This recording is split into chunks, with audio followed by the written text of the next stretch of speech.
Port side, the left side of a ship. Starboard, the right side of a ship. FWD, front side. Aft, it is the rear side. Superstructure, upward extension. Anchor, used to keep the ship in place. Funnel, chimney on a ship.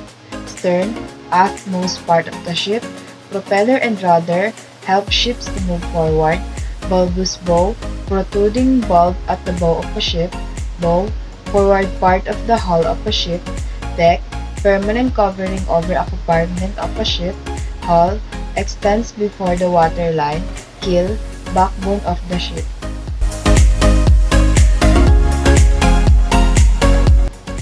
Everyone will be given 3 standard safety induction.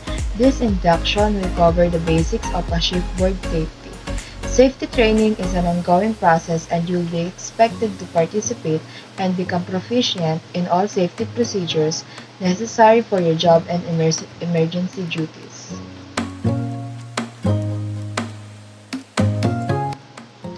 Photo identity card, sometimes called the laminates. It is important for safety purposes. You must carry this when entering or exiting the ship. Be careful not to lose your photo ID. If so, disciplinary action will be taken. You must never carry parcels on and off the ship for the other people, as you may be held accountable for the contents. Unfortunately, international terrorism and crime are potential threats. It is your responsibility to ensure that the ship's security and measures are followed for the safety of fellow crew members and our passengers.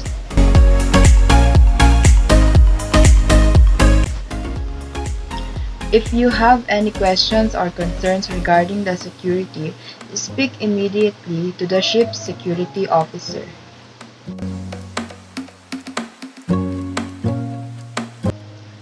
Within the blue card, you will find the safety information vital to you while you're on the ship. On the front of the blue card, you will find your department number, your crew alert position and crew alert duties, and the lifeboat or life raft you're assigned to.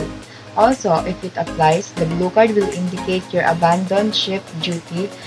Inside the blue card, you will find a summary of actions to perform in the event of emergency. The blue card is convenient and exceptionally useful. Always keep it in a secure place and carry it with you to all drills and during an actual emergency. The information in the blue card is also available on the master list in the crew areas. It also contains information about fire extinguisher and how to use it. Smoke only on designated areas. Never throw a cigarette over the side of the ship. It can easily be blown back and forth. Always thoroughly put out the cigarette stubs and never smoke in bed.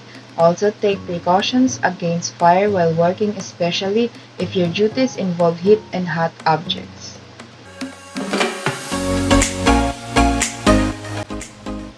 First action should be to press the nearest fire alarm, which will alert the bridge. You will not hear the alarm, but it will alert the officer of the watch that will call the assessment party.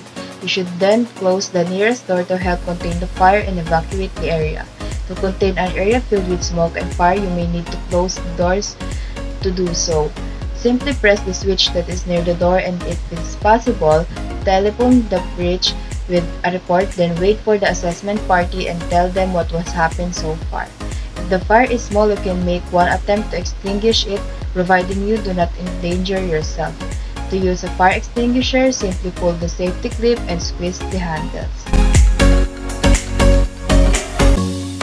Red mark fire extinguisher is filled with water and should be used on wood and furniture or fabric fires. Green mark fire extinguisher contains foam and should be used in liquid fires. Black mark fire extinguisher should be used on electrical fires. Blue mark fire extinguisher can be used to pull out all types of fire. If the assessment party determines that it is necessary, the crew alert will be sounded. This is the continuous ringing of the alarm. At this time, you should stop all your work and go to the cabin and get your life jacket. There are several types of life jackets at service on the ship. Put on warm clothing and a head covering and bring any necessary medications with you. Put your life jacket on securely. Additional life jackets are kept on the bow decks. Leave your cabin and go directly to your crew alert position, which is in your blue card. Once you're on your positions, you should carry out your assigned emergency duties. The next signal you may hear is the general emergency stations, which is severe, short, and one long blast on the ship's alarms and the ship's whistles. This means that all the passengers are to go to their cabins, collect life jackets, warm clothing, and medications. Then they are proceed to their master station. Master station is designated area where passengers are required to assemble in the event of emergency. It is usually in the public room near the lifeboats or the life raft. If you hear the general emergency station signal before the crew alert, you should respond as if it is a crew alert.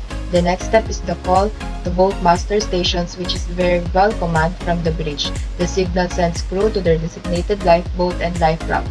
If necessary, the abandon ship signal will be given verbally by the captain. Lifeboats and life rafts are found on the decks on both starboard and port sides. If you're facing the front of the ship, starboard is to the right side and port is to the left side. Lifeboats are identified by a number odd numbers to starboard and even numbers to post. Life rafts are also used to abandon the ship and are either inflated and boarded at the embarkation deck or inflated and boarded at the water level.